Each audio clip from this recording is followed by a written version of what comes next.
सतगुरु के साजी निवाजी प्यारे साथ संगत जी, प्यार और सत्कार से कहना धन निरंकार जी। सबसे पहले सतगुरु माता जी निरंकारी राजपिता जी का लख लख बार शुक्राना करते हैं और इन्हीं के आशीर्वाद से दासी ये विचार रखने जा रही है। इन विचारों द्वारा हमें यही समझाया गया है कि मानव सेवा परमात्मा की सेवा है। हम हर घट में इस प्रभु परमात्मा का दीदार करते हुए हर घट का हम आदर सत्कार करते चले जाएं। ऐसे ही दासी एक छोटी सी स्टोरी आप जी के चरणों में शेयर करने जा रही है। आप जी प्रवान करें, अगर कोई गलती हो जाए तो क्षमा करें। सात संगत जी कहते हैं, महान गणितज्ञ रामानुजम ने एक दिन अपने 9-10 वर्षीय बेटे को पैसे दिए और मार्केट से फ्रूट खरीद कर लाने को कहा। बेटा मार्केट से फ्रूट लाने के लिए चल पड़ा। मार्केट में फ्रूट्स की एक से बढ़कर एक शॉप थी।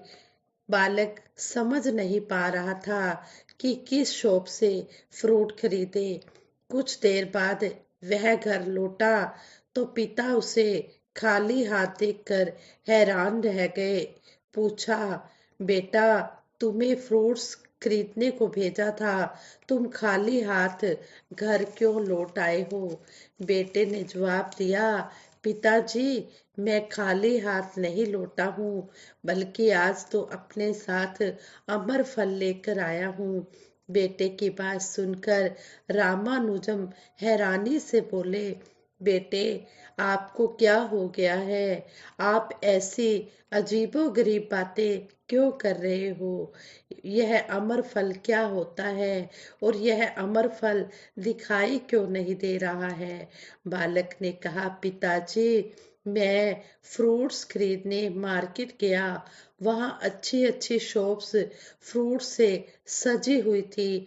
मैं सोच ही रहा था कि फ्रूट्स कहाँ से खरीदूं। तभी मुझे एक बुजुर्ग महिला नजर आई जो भूख से तड़फ रही थी। मुझसे देखा नहीं गया। मैंने उन रुपयों से उस बुजुर्ग महिला को भोजन करा दिया है। भोजन करने के बाद उस बुजुर्ग महिला ने मुझे बहुत बहुत सारे आशीर्वाद दिए। उससे मेरे मन को बहुत संतुष्टि और खुशी मिली है। अब आप ही बताइए कि उस बुजुर्ग महिला का दिल से दिया गया आशीर्वाद क्या किसी अमर फल से कम है? साथ संगत जी, संपूर्ण हरदेव वाणी में भी सतगुरु बाबा हरदेव सिंह जी महाराज समझाते हैं कि जब किसी को मदद की जरूरत होती है, उस समय उसकी मदद की जाए तो उसके मन से, उसकी आत्मा से जो खुशी हमें मिलती है, वो खुशी निराली होती है। इसलिए हम जब भी किसी को सेवा की जरूरत हो, हम उसकी सेवा करें। एहसान नहीं, मदद नहीं, सेवा करके हम उसको भूल जाएं। लेकिन जिसकी सेवा की जाती है, जब किसी को उस समय सेवा की जरूरत होती है और वो सेवा कोई कर देता है, तो उसके मन से दुआएं ही निकलती हैं। उसको अमर फल ही कहते हैं। तो ऐसा अमर फल हमें सतगुरु बाबा हरदेव सिंह जी महाराज भी लेने को कहते हैं। और वक़्त के सतगुरु माता सुदीक्षा जी महाराज भी यही समझाते हैं कि जहाँ पर भी जिसको सेवा की जरूरत है, हम उसकी सेवा करें। दिखावा नहीं, व्यर्थ की व्यर्थ की हम ज्यादा से ज्यादा वो ना करें। जिस तरह कोई दिखावे की सेवा होती है, हम मन से श्रद्धा भाव से सेवा करें। मानव सेवा परमात्मा की सेवा है। समय बीत रहा है, इस समय की हम पूरी कदर करें, इसे व्यर्थ ना जाने दें। लगातार हम इस निरंकार के प्रति समर्पित होकर सभी का आदर सत्कार करते हुए, सारे संसार को अपना मानकर सेवा करते हुए आनंद ले और खुशियों के भागीदार बने। सेवा रूहानियत का आधार है। सेवा द्वारा सब तरह के दुखों का नाश हो जाता है। हमें हर समय तन मन धन की सेवा के लिए तैयार रहना चाहिए।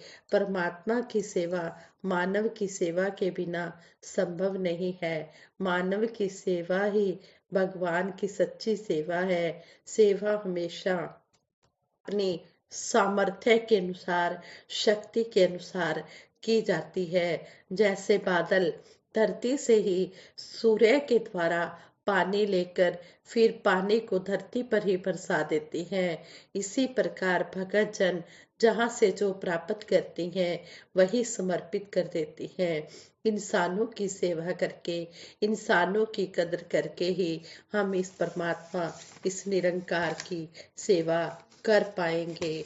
तो इस तरह हमें समझाया गया है, स्टोरी द्वारा भी यही समझाया गया है कि परमात्मा की मानव की सेवा ही भगवान की सच्ची सेवा है। हम सेवा निष्काम भाव से करें। सतगुरु माता सुदीक्षा जी महाराज हमें समझाते हैं, सारा संसार एक परिवार है। सारा संसार एक परिवार की जिम्मेदारी, सारे संसार एक परिवार की जिम्मेदारी हम तभी निभा पाएंगे जब हम समर्पित भाव से पूरी तरह मर्यादा में रहकर सेवा निभाएंगे। हमारे जीवन में अंदर से एक जो निस्वार्थ समर्पित रूप वाला भाव होता है, जो हमारी सोच होती है कि अगर हमको यह इतनी खूबसूरत दुनिया मिली है तो हमने ऐसा योगदान देना है कि यह दुनिया और भी खूबसूरत हो जाए। संत जागरूक होते हैं और मानव सेवा के लिए हमेशा तैयार रहते हैं। हम सेवा हुक्म के अनुसार बिना थके, बिना रुके कर पाए, सेवा करते हुए हर किसी को सुकून दे पाए, भूल कर भी कभी किसी का दिल न दुखाए। सेवा निष्काम भाव से करनी है, ना कि इच्छा से युक्त होकर या मदद समझकर। सत्संग के प्रति भी लगातार श्रद्धा भाव और जज्बा ऐसे ही बढ़ता रहे। निरंकार कृपा करे, सब काम जो सुखदाई हो वो पूरे हो, सभी सुखी हो, ताकि तन मन धन से आगे बढ़कर सेवा कर सके। सेवा का अवसर आए तो जागरूक किसान की तरह सेवा का बीज अवश्य डालना चाहिए। बीज समय पाकर अवश्य उगता है। संसार में जितनी भी वनस्पतियां हैं वे बीजों से ही पैदा होती हैं। पेड़ सारी दुनिया के लिए प्राण वायु ऑक्सीजन देते हैं। बीज नहीं तो पेड़ नहीं, और ऑक्सीजन और जीवन भी नहीं। इसी तरह से अगर सेवा नहीं तो रूहानियत, भक्ति, आनंद और जीवन की खुशी भी नहीं। सेवा रूहानियत का आधार है। आधार पर ही कोई इमारत टिकती है, आधार नहीं तो इमारत भी नहीं। इसी प्रकार सेवा नहीं तो भक्ति और भक्ति से मिलने वाला सुख भी नहीं। सेवा उम्र की मोहताज नहीं। छोटे छोटे बच्चे भी सेवा में अपने नन्हे नन्हे हाथों से, पाँव से योगदान देते नजर आते हैं, और युवा और बुजुर्ग भी इसी तरह अपने हाथों पांवों से योगदान देते नजर आते हैं। सेवा दुखों का नाश और सुखों को पैदा करती है। सेवा से दैहिक, दैविक, भौतिक त्रिविध ताप नष्ट होते हैं। सेवा करते समय निष्काम भाव से युक्त हो जाना चाहिए। तेरा तुझको सौंप के क्या लागे मेरा का भाव भी यही है कि मेरा अपना कुछ नहीं है। खाली आया खाली जाना, जो मिला यहीं से मिला, जो दिया यहीं से लेकर दिया।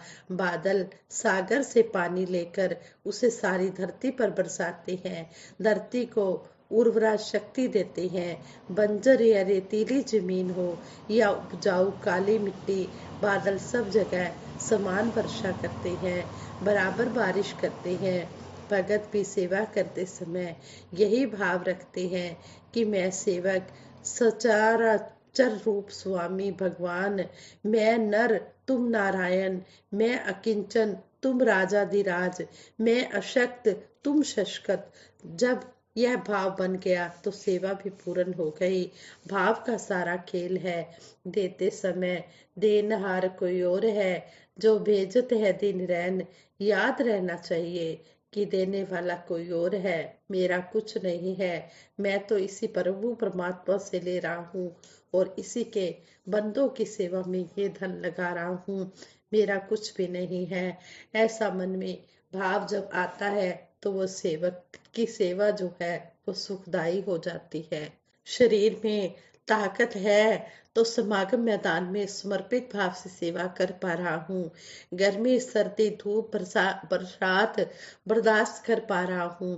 पास में धन है तो सेवा में अनाज जल फल फूल उपलब्ध करा पा रहा हूँ। सतगुरु बाबा हरदेव सिंह जी महाराज ने गुरसिख रूप में सेवा करते हुए सबसे अधिक समय पूर्ण मेहनत और मर्यादा में रहकर सेवा की और जब सतगुरु रूप में प्रकट हुए तो कहने लगे, अब मैं सेवा करते हुए हथेलियों में पड़ गए उन छालों को तरसता हूँ।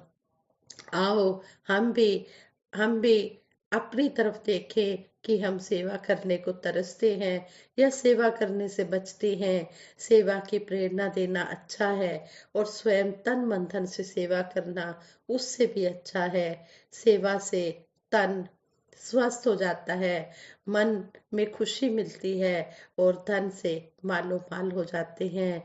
तन मन धन की सेवा से ही तन मन धन की सेवा ही सबसे उत्तम सेवा है। भगत को कम में गम नहीं होता, ज्यादा में नहीं होता। भगत समरस भाव से सहज भाव से सेवा करके स्वयं खुशी प्राप्त करते हैं और सारे संसार पर उपकार भी करते हैं। गुल्लक में श्रद्धा भाव से जमा किए गए एक एक रुपए की कीमत तब अनेक गुना हो जाती है जब वह माया सेवा में लग जाती है। सेवा मुक्ति का रास्ता दिखाती है। गंगा पार करते समय माता सीता जी ने केवट को सोने की अंगूठी उतराई में दी तो केवट ने प्रभु श्री राम जी से कहा, आप मेरे घाट आए हैं, मैंने पार उतार दिया, जब आपके घाट आऊं आप भवसागर से पार उतार देना। सेवा आत्म भाव है। सेवा इस आत्मा में स्फूर्ति भरती है। कोई मुझे कहेगा तब सेवा करूंगा, नहीं तो हाथ पर हाथ रख के बैठा रहूंगा तो यह तो मैं अपना नुकसान कर रहा हूँ। जब सेवा का लाभ मुझे ही मिलने वाला है तो यह प्रेरणा भी मेरे अंदर से ही आनी चाहिए। निरंकार दातार सबको सेवा की भरपूर शक्ति और सामर्थ्य दे और गुरु कृपा से यह शक्ति सेवा में लग जाए और जब भी सेवा का मौका आए हम तन मन धन से सेवा में जुट जाए। कभी भी हम किंतु परंतु ना करें, हर समय हम सेवा के लिए तैयार रहें। सेवा कोई छोटी है ना सेवक कोई छोटा है, रूप हो कैसा ढंग हो कैसा सेवा तो सेवा होती है। चेतन और सजग रहकर जो सेवा करता जाता है कहे हरदेव सुखों से अपना दामन भरता जाता है। हमने सेवा करते हुए चेतन और सजग भी रहना है। ये भी ध्यान रखना है कि किस प्रकार की हमें सेवा कही जा रही है और हमने सेवा करते हुए चारों तरफ ध्यान रखना है कि जो सेवा हम कर रहे हैं वो हम सही ढंग से निभा पा रहे हैं, हम सतगुरु के हुक्म के अनुसार कर भी पा रहे हैं या अपनी मनमानी कर रहे हैं। नहीं, हमने सतगुरु के हुक्म में रहकर मर्यादा और अनुशासन में भक्ति करते जाना है, सेवा सिमरन सत्संग करते जाना है और सतगुरु के रहमतों के भागीदार बनना है। खुशियां तभी हमारे दरवाजे पर आएंगी जब हम सतगुरु के कहे अनुसार किंतु परंतु किए बिना हम सेवा सिमरन सत्संग करते चले जाएंगे। आज संगत जी दासी इन्हीं शब्दों से आप जी के चरणों में यही मांगती है कि सच्चे पातशाह सतगुरु माता जी सबके ऊपर अपना मेहर भरा हाथ रखना, सभी को सेवा सिमरन सत्संग के मौके बख्शना। सिमरन तो हर समय ही सतगुरु ने कहा है, सेवा सत्संग के मौके भी सच्चे पातशाह हर पल बख्शना। यही आशीर्वाद मांगते हैं सबके भले की कामना के लिए। दासी सिमरन करवाएगी, सभी ने मिलकर सिमरन में साथ देना है। तू ही निरंकार मैं तेरी शरण हाँ, मैनू बख्श लो। तू ही निरंकार मैं तेरी शरण हाँ, मैनू बख्श लो। तू ही निरंकार मैं तेरी शरण हाँ, मैनू बख्श लो। तू ही निरंकार मैं तेरी शरण हाँ, मैनू बख्श लो। बोलिए सतगुरु माता सुदीक्षा सविंदर हरदेव जी महाराज की जय। निरंकारी राजमाता गुरुबचन अवतार की जय। सात संगत जी प्रेम से कहना धन निरंकार जी।